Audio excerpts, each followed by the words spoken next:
Olá, pessoal. Nossa convidada de hoje é a Adriana Amaral, psicóloga clínica e do esporte, autora de vários artigos e capítulos de livros da área da psicologia. Tudo bom, Adriana? Tudo bem, obrigada pelo convite. Um prazer estar aqui falando sobre isso. Eu que agradeço, né? Primeiramente, a gente agradece você por aceitar o nosso convite, né? E participar dessa mostra de profissão do Avalie e Realiza. Eu quero dar oportunidade agora para você se apresentar, informar o município, o estado que mora, compartilhar um pouco conosco, né? Sobre a sua escolha profissional, formações e experiência nessas áreas ao longo do tempo. Então, eu sou do Rio de Janeiro. Eu me formei final de 2004 pela Universidade do Estado do Rio de Janeiro, a UERJ. Desde o finalzinho da faculdade, no penúltimo ano, 2003, 2004, eu comecei a fazer estágio na área e aí não consegui sair mais. Até hoje eu tento sair, não consigo. Acho que ao longo da nossa conversa eu vou falar um pouquinho mais sobre isso, mas tentei entrar na área da prática mesmo em alguns momentos, não consegui. Quando eu consegui mesmo ser psicóloga do esporte mesmo, foi quando eu fui oficial temporária da Marinha do Brasil. Trabalhei com atletas de alto rendimento lá por 8 anos. E tenho uma trajetória não só da prática, mas também acadêmica, né? Como você falou, com mestrado e doutorado voltados para essa área do esporte, participação em algumas instituições da área, publicações, tento estudar também bastante a área, além de aplicar, né, com os atletas em si. Atualmente eu estou atendendo atletas só na clínica, não estou em nenhuma instituição, né, ou de alto rendimento ou alguma outra, mas continuo aí com várias ligações, dou aula, né, em cursos de psicologia do esporte, enfim.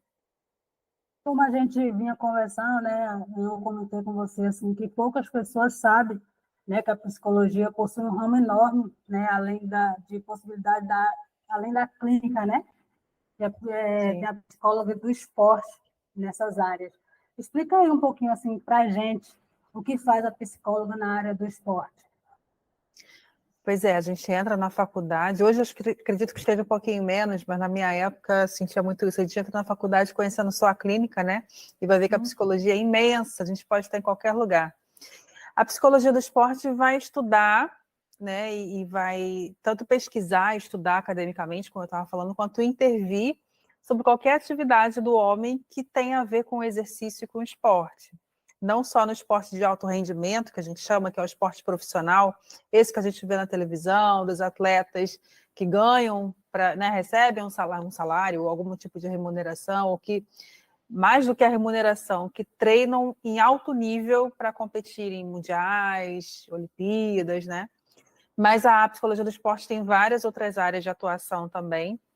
Então, o psicólogo do esporte vai ter N funções, mas vai trabalhar o esporte. A gente costuma dizer o esporte como fim, que é esse esporte de alto rendimento, em que a finalidade do atleta é conseguir o rendimento, embora a psicologia mais moderna do esporte esteja tentando fazer esse trabalho de que a gente não busca o alto rendimento a qualquer custo, a gente vê muito o ser humano, a saúde mental desse atleta, mas que a consequência é a melhora do rendimento. O atleta quer ganhar, né? Claro, E nas outras áreas em que a gente vai usar o esporte como meio, a gente usa o exercício físico ou o esporte para desenvolver habilidades nas pessoas, para trabalhar a saúde de uma maneira geral, usa o esporte para a cidadania, para a autoestima e para diversas outras capacidades e habilidades do ser humano. Então, tem várias formas de atuação, né? Mas a gente tem algumas técnicas mais específicas, mas a gente vai tentar olhar para o ser humano dentro desse ambiente esportivo e também tentando compreender o fenômeno esportivo como um todo. O que eu quero dizer como fenômeno esportivo? O que é hoje ser atleta de alto rendimento? O que é ser um atleta de futebol? Que atravessamentos que passam aí um atleta, questões sociais, políticas, culturais, econômicas, tanto para esse do alto rendimento quanto os outros. O que faz alguém se motivar a fazer um exercício físico, né? Como que é a iniciação esportiva, o esporte escolar das crianças atualmente, questões que a gente pode estudar também com relação à torcida, à arbitragem, a racismo, gênero, vários atravessamentos que estão na nossa sociedade, no nosso dia a dia, e a gente vai, então, não só trabalhar técnicas com essas pessoas, mas olhar para isso que está acontecendo naquela pessoa dentro daquele meio esportivo com todo esse pano de fundo, com todo esse contexto, tentar entender aquilo diante de todo esse contexto. Vocês têm que ver o de fora, né? Porque não só ali o ambiente interior do esporte. E isso na psicologia como um todo, tá? Mesmo na clínica em que eu estou fazendo uma terapia individual com você, a gente também não olha só para o indivíduo, a gente olha para todos esses atravessamentos também. A gente não é único, né? A gente vive em sociedade, então precisa estar atento a tudo que está acontecendo. Sim, aí assim que você decidiu ingressar na faculdade de psicologia, você já tinha essa pretensão em trabalhar com a área clínica e esporte ou Não. surgiu do nada depois? Não, não tinha, mas também não surgiu do nada. Eu nem sabia, como eu falei, eu nem sabia que existia psicologia do esporte. Eu já era uma adolescente, eu entrei na faculdade com 17 anos, eu já era uma adolescente que gostava muito de esporte, sempre pratiquei exercícios, esportes. Uma das minhas opções na época do vestibular, uma das opções não, das possibilidades que eu cogitei foi educação física, nutrição, todas as áreas que têm a ver com esse meio. Acabei optando pela psicologia. Não pretendia fazer clínica, aí eu fui fazer estágio, me apaixonei pela clínica, e hoje eu não largo a clínica, eu amo fazer clínica, que é esse atendimento de consultório, né, de terapia mesmo. E aí, durante a faculdade, a gente na faculdade de psicologia costuma fazer muitos trabalhos de entrevista.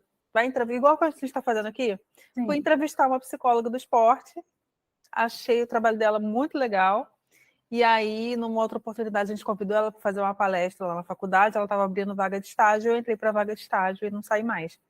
Então, a oportunidade também de, durante a faculdade, a gente ter acesso, né, a diversos tipos de intervenção, isso em qualquer área, se você quer fazer medicina, fisioterapia, engenharia, né, às vezes o conhecimento que a gente tem no senso comum de quem não é da área é muito pequeno, então na faculdade a gente tem essa possibilidade, e aí eu me apaixonei por essas duas áreas e hoje trilhei a minha carreira toda nessas duas áreas. Então, esse estágio que você fez, essa entrevista que você teve, foi o que motivou você assim, Sim. a ingressar nessa área? Sim, que aí eu vi que dava para juntar o útil ao agradável, né? Que eu gostava do esporte, me frustrei bastante na psicologia, porque eu achava que lá eu ia jogar no intercolegial que fala, né? Jogos entre faculdades, só não tinha nada disso, nem lá pela UERJ, muito menos na faculdade de psicologia, com muitas meninas ainda carregando muito um preconceito, muitas meninas que não praticavam exercícios, que a própria psicologia do esporte vista como menor, que não trabalha com o sofrimento, com a saúde mental, uma visão muito equivocada. E aí não conseguia praticar o esporte, encontrei na psicologia do esporte também uma forma de continuar fazendo o que eu gostava, aliando a psicologia. Depois que você terminou a graduação de psicologia, que curso que você investiu assim especificamente na área do esporte? Então, na área da psicologia do esporte especificamente, atualmente a gente tem alguns cursos, tanto de especialização, que são cursos, né, que são gerenciados, não é gerenciado a palavra que fala, mas são tem o aval do MEC, né, que é o Ministério da Educação, quanto cursos livres. Na época que eu me formei, quase não tinha. Era muito difícil. O único curso que tem é um curso em São Paulo, que tem há décadas já, mas aqui no Rio, por exemplo, não tinha, às vezes abria uma turma, não ia adiante. Então, eu mesma não consegui fazer um curso de especialização em psicologia do esporte. Eu fui ainda de uma geração de psicólogos do esporte que foi pelos livros, pelas palestras, né, tentando se formar sozinha. E aí consegui essa rede de apoio com as associações, né, com as entidades, com os congressos, fui me formando mais assim, sem um curso especificamente. Dei aula e dou aula até hoje em cursos de especialização, mas o curso em si eu não fiz. O que eu fiz foi o mestrado e o doutorado na área, sendo que nós não temos no Brasil ainda o curso de mestrado e o curso de doutorado em psicologia do esporte. A gente tem já alguns professores orientadores em outros programas, vamos supor, um programa de pós-graduação em psicologia, em educação, e aí tem alguém lá que faz uma orientação em psicologia do esporte. que foi o que eu fiz. Eu fiz o mestrado e o doutorado em psicologia social na área de história da psicologia. Então, eu estudei a história da psicologia do esporte. A gente vai dando jeitos de fazer o que a gente quer dentro do sistema que a gente tem, né? Hoje, acredito que em alguns poucos anos a gente já consiga ter um curso assim acadêmico mais estruturado. Mas então foram mais cursos livres, eu fui fazendo cursos menores, né? E tentando aprender, tentando me municiar de ferramentas sem ter o curso, porque não tinha na época. E aí chegou uma hora em que não fazia mais sentido eu fazer um curso de especialização quando eu já dava aula nos cursos, né? Chegou uma hora que não fazia mais sentido para mim. Assim, a senhora disse que aqui não faz, né, esse mestrado, né? Mestrado e Sim. doutorado. Mas se fazer fora, serve para cá para dentro também, aqui no Brasil? Serve, é mais difícil, né? Mas eu super recomendo para quem é mais novo e está entrando na faculdade, né? Ou mesmo se recém-formado, se tiver a oportunidade de ir para fora, vá. Tem algumas pessoas que às vezes fazem esse intercâmbio, e a questão de você se formar fora é ter que validar o diploma quando chega, seja de graduação, de uma pós-graduação, como mestrado e doutorado. Mas você valida o seu diploma e ele serve, sim.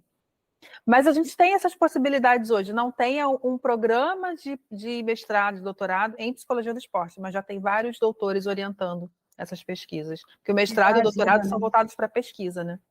Já ajuda muito, né, para quem quer Sim. fazer, quem quer ingressar nessa área. E Assim, hoje ó, nós temos vários cursos também, tanto cursos livres quanto de especialização aí no Brasil inteiro. como é a sua atuação especificamente na área do esporte? Então, hoje eu estou trabalhando mais não, só com a área clínica, né? Atendendo atletas na clínica, em consultório. Meu consultório atualmente é virtual, que a gente, depois da pandemia, principalmente, isso ficou mais fortalecido. Então, tem um atendimento clínico a atletas, mas vou falar de uma maneira geral, que eu acho que é o que interessa mais para quem está ouvindo, né? De como que é essa atuação, pegando principalmente a época que eu trabalhei na Marinha, que eu acho que é o que eu tenho, embora tenha tido outras experiências, a mais forte, né? Que participando do dia a dia dos atletas ou das equipes, observando treino, fazendo o que a gente costuma falar, que a gente faz o primeiro trabalho de um contato inicial, um diagnóstico, que não é diagnóstico de doença, não é isso, mas é entender como que aquele atleta ou aquela equipe estão funcionando, para eu poder entender que intervenções eu vou fazer. Então, eu faço assim como o técnico, né? Geralmente faz uma periodização, faz um trabalho de pré-temporada, aí começa o campeonato, tem intervenções específicas para cada momento. Na psicologia, a gente também tenta fazer isso. Comecei a trabalhar com a equipe, eu vou fazer essa avaliação, vou programar as minhas intervenções, e aí não dá para falar de uma maneira geral, mas a gente pode trabalhar diversas habilidades, como coesão grupal, né? Que o quanto que essa equipe se dá bem junto, o quanto que essa equipe consegue produzir junto, tanto em termos de equipe quanto individual.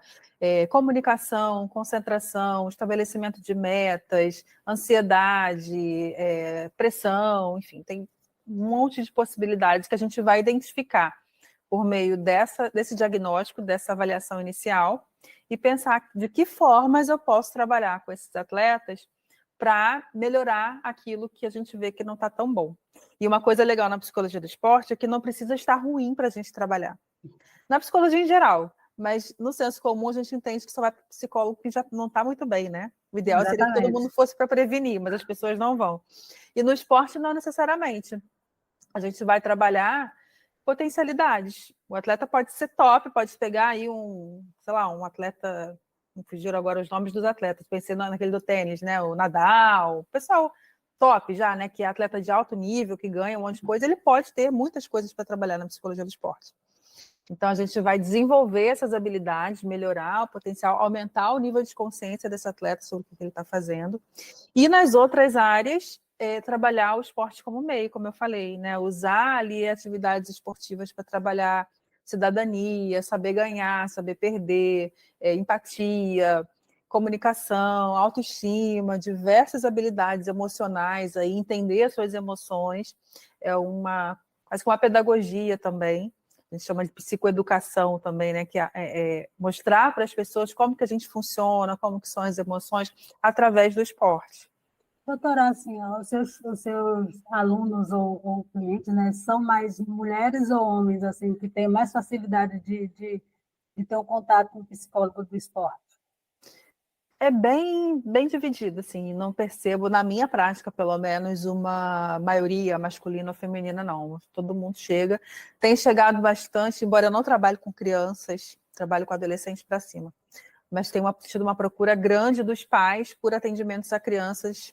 Até recentemente, num grupo de uma associação que eu participo, estavam pedindo, pede muita indicação, né? Alguém, psicólogo, para trabalhar com uma criança assim, assado. Aí botaram um menino de 9 anos, não lembro exatamente o que colocaram lá, mas se sentindo pressionado, com medo de errar, jogando futebol. E aí o pessoal começou a questionar o que é um menino de 9 anos de idade jogando futebol com essa pressão toda, né? Então a gente também tem esse olhar crítico. Mas tem chegado bastante, eu acho que por a psicologia do esporte estar chegando mais para a sociedade, os próprios pais já começam a tentar inserir na vida dos alunos, dos filhos, e isso é ótimo. A gente percebe uma grande diferença quando você pega um atleta adulto que teve um psicólogo do esporte na categoria de base, quando ele era criança, adolescente, e o que não teve. O que teve geralmente tem essas habilidades muito mais bem desenvolvidas. É muito mais fácil de trabalhar. Já vai tendo uma maturidade, né, desde cedo, assim, para lidar com essas questões, né? Sem Mas, dúvida. como profissional mesmo, assim, na área, quais os cursos que a senhora fez, assim, de especialização, depois que a senhora terminou a graduação de psicologia? Curso de especialização, em geral, eu fiz o da minha abordagem, porque na psicologia, além de ter várias áreas, tem várias abordagens também. A psicologia não é uma só. Então, eu fiz na minha abordagem, fiz um curso de especialização em terapia de casal e família e um em sexualidade humana. Não foram voltados para o esporte. Do esporte foram esses cursos mais livres que eu falei, que eu fui fazendo. O que eu recomendo para quem quer trabalhar com isso é, desde o início, que começa a despertar esse interesse, ir assistindo palestras, se possível, ir a congressos, porque existem congressos específicos de psicologia do esporte, e pegando os livros e os artigos, né, publicados que falam sobre a área, pelo menos de uma maneira introdutória, fazendo cursos livres, de vez em quando tem algum evento, alguma coisa online até. Eu mesma, se eu posso fazer uma propaganda aqui, tem um podcast, por exemplo, que é voltado para a psicologia do esporte, que é um bate-papo sobre psicologia do esporte. Então, para quem quer também se especializar na área, eu acho que antes de fazer uma especialização, vale a pena se informar um pouco mais, saber se é isso mesmo, porque a especialização é um investimento maior, né? Então, se informar um pouco mais, saber se é isso mesmo que quer, fazer cursos menores, até para escolher onde fazer. Porque quando a gente escolhe uma faculdade, né, a gente crê que a gente já vai trabalhar nessa área quando termina, né? Tipo, já vai terminar, já vai trabalhar, já vai ingressar. E é bom a gente estar sempre realmente estudando, né, se aperfeiçoando aí na área. Sim, e os cursos de psicologia, em geral, tem uma falha muito grande na área da psicologia do esporte. Em geral, não tem a disciplina de psicologia do esporte. Eu não tive na minha faculdade a disciplina, a matéria psicologia do esporte. Quando eu fiz o estágio, um professor lá que se disponibilizou para assinar o meu estágio, mas ele também não entendia de psicologia do esporte, eu tinha supervisão no lugar que eu fiz, no clube. Então, ainda hoje, em 2023, a gente ainda tem essa deficiência grande nas faculdades de psicologia. E volta e meia chega algum psicólogo que teve a oportunidade de trabalho numa secretaria de esporte, numa ONG, enfim, qualquer lugar, num clube que seja, e que não sabe nem por onde começar.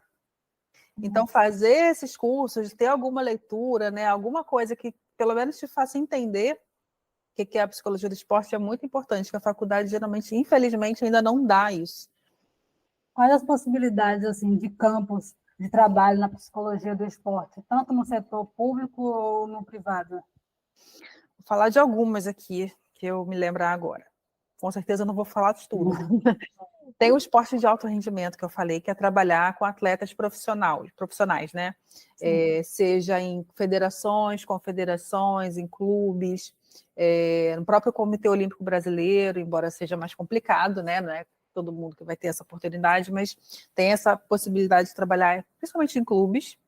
Agora a gente tem ONGs, né? As organizações não governamentais, projetos sociais em geral, vilas olímpicas, em que tem esses projetos tanto para criança, adolescente, às vezes tem para adulto, para idoso, de iniciação esportiva, de prática de algum exercício, a gente pode trabalhar também. Nas Forças Armadas, né, eu trabalhei na época, porque eu estava como temporária, eu trabalhava com isso, eu consegui É pouco, mas ainda tem essa possibilidade. Tem hoje no Centro de Educação Física da Marinha, por exemplo, onde eu trabalhava, tem uma psicóloga do esporte trabalhando lá. E as Forças Armadas têm um projeto, que é o projeto Segundo Tempo, que as crianças das comunidades próximas aos quartéis frequentam os quartéis no contraturno, né, no horário em que eles não estão na escola, fazendo atividades esportivas e aprendendo coisas sobre militarismo. Então, também tem essa possibilidade, embora, quando eu falo de possibilidade de trabalho, é possibilidade, não necessariamente demanda. Às vezes a gente tem que bater na porta e mostrar que precisa, tá? Mas, enfim, tem a possibilidade. Academias de ginástica, o que a gente chama de práticas de tempo livre, de uma maneira geral, que são equipes de corrida de rua, né, o pessoal que faz treino funcional na praia, são na praça, esses projetos para idosos na praça, por exemplo, são possibilidades também do psicólogo estar junto. A arbitragem é uma área também, eu falei do esporte de alto rendimento, a arbitragem está ali mais dentro do esporte de alto rendimento, que é uma área também bastante desenvolvida aqui no Brasil. A gente tem o esporte paralímpico, que são os atletas com algum tipo de deficiência, né, de necessidade especial, seja física, seja intelectual, enfim. Tem também toda uma área voltada tanto para o esporte paralímpico, quanto para reabilitação, que não são, porque o esporte paralímpico é o quê? São também atletas de alto rendimento, só que eles têm algum comprometimento. E tem a reabilitação, que são pessoas cardíacos, diabéticos, ou pessoas que sofreram alguma lesão e estão voltando da lesão, e que o psicólogo também pode ajudar nessa reabilitação.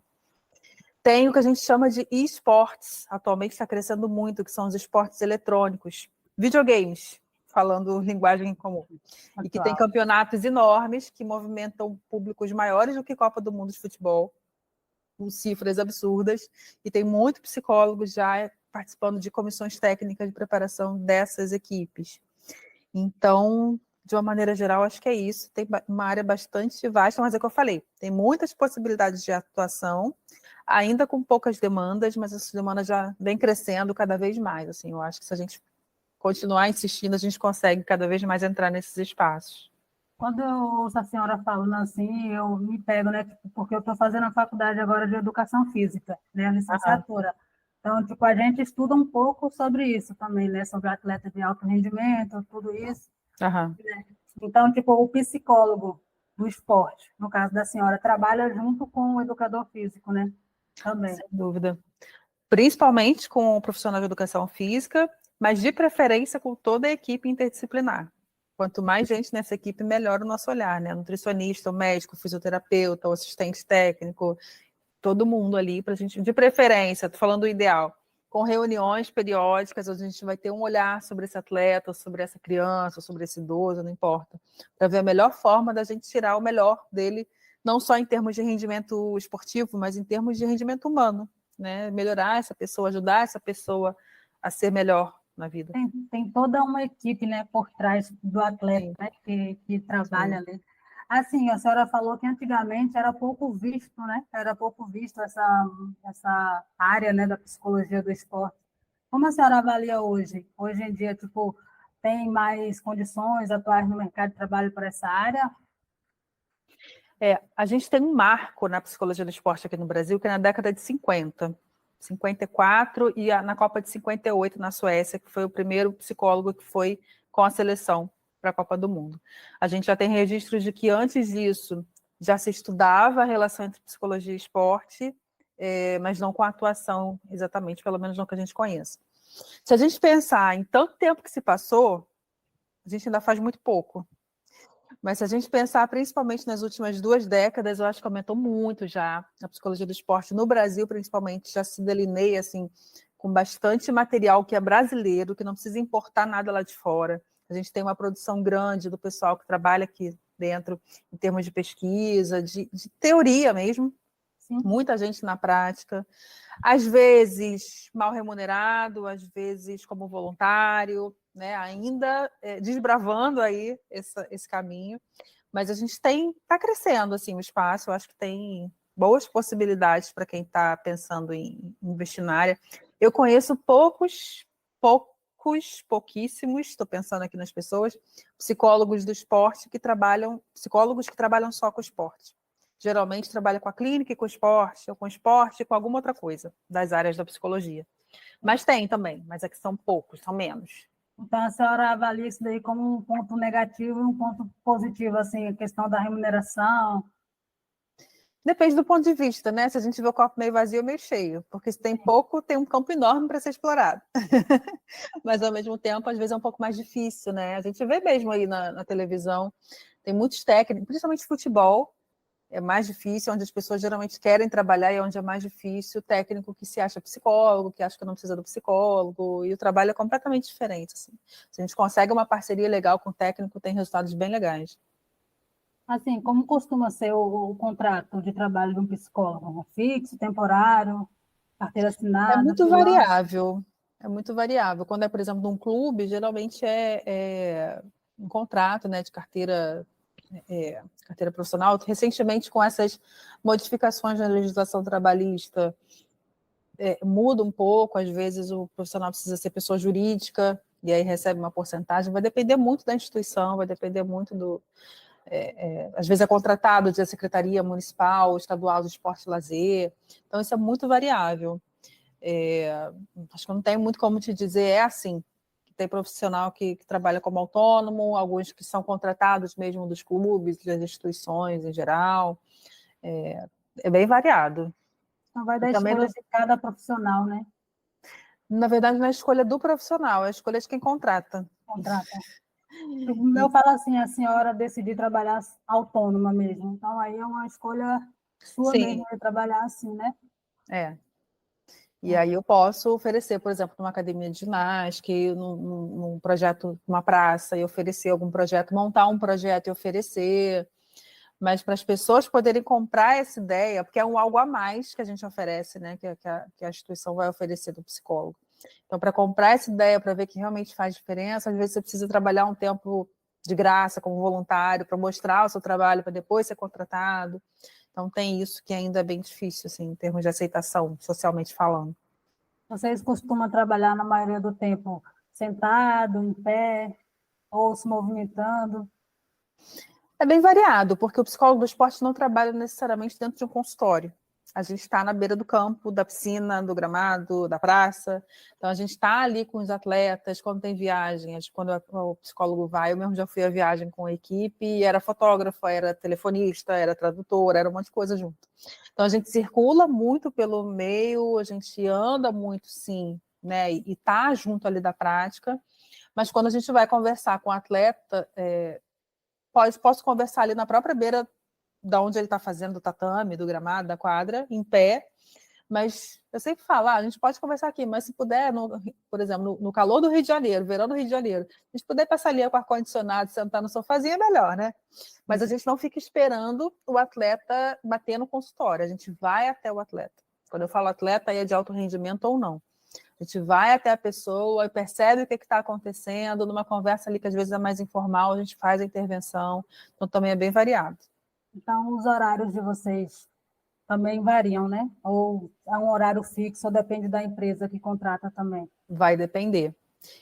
Por isso que eu preciso dessa avaliação inicial, entender em que períodos essa equipe treina, ou esse atleta treina, para poder estar presente nesses treinos, mas não necessariamente fixo. Aí eu vou fazer esse acordo. Eu vou vir, ele treina 5 vezes na semana, eu vou vir 2 vezes. Ou ele treina todo dia, tarde e noite, eu vou vir 2 manhãs, sei lá, tarde e noite, eu vou vir 2 tardes. A gente vai avaliar ali o que é o melhor e o mínimo possível, tentando fazer um pouco mais do que o mínimo, pelo menos, né? Para poder estar presente ali, porque a gente precisa estar presente para ver o que está acontecendo. Tanto para observar, pegar material para trabalhar, quanto para depois que eu trabalhei, que eu fiz as intervenções com o atleta, e ver se está funcionando. De preferência nas competições também. Ah, sim. Assim, que condutas vocês adotam por segurança para evitar riscos químicos, biológicos, para a pessoa não ter Risco esses... químico, biológico, não consigo pensar em muita coisa aqui agora. Depende muito do esporte, da modalidade, né? Pode ser que alguma modalidade tenha um risco maior. Acho que são mais riscos psicológicos. Quando trabalha com criança, tem que estar atento ao estatuto da criança e do adolescente, seguir o código de ética do psicólogo, né? Questões de abuso. Acho que são mais questões mais psicológicas e sociais mesmo do que algo químico, biológico. Pelo menos que eu pense assim a princípio, a não ser que seja alguma modalidade específica que envolva alguma coisa ali, sei lá, tiro. Aí precisa ter um protocolo ali, né, para poder acompanhar e não ter algum risco, algum acidente. Realmente, né, Adriana, essa área, ela é muito gostosa de ouvir, ela é muito boa de se falar, né? Tô Assim, tentando ser sucinta, porque dá vontade né? de falar muito mais. Assim, para a gente finalizar aqui nas perguntas, que conselho a senhora daria assim, para os jovens de hoje que estão cogitando a possibilidade, né, de fazer a graduação na área de psicologia, especificamente assim, na área do esporte? Conhecer. Pesquisa psicólogos do esporte na área, mais de um. Tenta entrar em contato lá no Instagram, no WhatsApp, perguntar, se possível visitar o local de trabalho. Tem pessoas que são mais abertas, outras menos. Para poder ter, acho que quanto mais informação a gente tem, mais fácil fica o processo de escolha em qualquer área. É o que vocês estão fazendo aqui, né? Dando a informação, fica mais fácil de escolher. Não quer dizer que vai ser uma escolha certeira, mas ajuda. Então, pesquisar, ler, assistir eventos que aconteçam, pode entrar em contato comigo aí, não sei como é que vocês fazem, se vocês disponibilizam, pode entrar em contato no meu Instagram, no meu WhatsApp. Eu tenho o maior prazer de falar sobre, mas ficar atento também, se gosta da área, fica atento aí a congressos, a palestras, às vezes datas comemorativas tem alguma palestra mais específica, para poder conhecer e já ir entrando no meio. Então, seria o mesmo conselho que a senhora daria para a área clínica, né? Sim, sem dúvida. Conhecer bastante, o máximo possível, tanto a teoria, né, lendo, participando de eventos, quanto a prática. Fazer terapia, porque tem algum contato ali com o psicólogo, é legal ver como que acontece, tanto para se trabalhar, porque a gente precisa, mas para ver como que acontece, é legal você ver outros psicólogos trabalhando, e participar. A psicologia tem muitos eventos práticos também, vivenciais, que vale a pena também fazer. Que bom. Então, né, a gente está chegando ao fim, né, do nosso bate-papo aqui, da nossa Sim. entrevista. Eu queria que a senhora fizesse suas considerações finais, né, para falar para o pessoal um pouquinho mais aí da senhora, agradecendo. Sim, agradecer mais uma vez o convite. É muito bom participar lá. Para quem está lá no início dessa escolha profissional, que é um momento tão difícil, a gente escolhe tão cedo, né? E não precisa ser uma escolha para a vida toda, mas se for consciente, melhor. É mais possível que ela dure mais, né? Que tente entrar em contato com a área que vocês, se não for a psicologia do esporte, ou a psicologia de maneira geral, a área que vocês estão mais inclinados a fazer, tente buscar informações, tente conversar com profissionais da área. E é isso, é meter a cara, porque é gostoso. Quando a gente faz algo que a gente gosta, é muito gostoso. A gente não sente que está trabalhando. Dá vontade. Hoje, o meu exercício é dizer não, é não aceitar mais, é não fazer mais, que se deixar eu faço um monte de coisa. Isso é porque eu gosto muito do que eu faço. Felizmente, eu acertei na minha escolha. Espero que vocês acertem também. Muito obrigada, viu, doutora Adriana, por aceitar o nosso convite, por participar aqui dessa entrevista comigo, né? Acredito, para mim, foi de grande aprendizado. Espero que para quem esteja assistindo também seja de grande aprendizado. Igual a doutora falou, se quem puder acompanhar ela, se precisar de alguma ajuda também, procurar ela nas redes sociais. A gente vai disponibilizar também as redes sociais dela para que quem tiver alguma dúvida ou querer saber mais, procure entrar em contato com a doutora. Sim, podem me chamar. Muito obrigada novamente e até a próxima. Obrigada, até a próxima.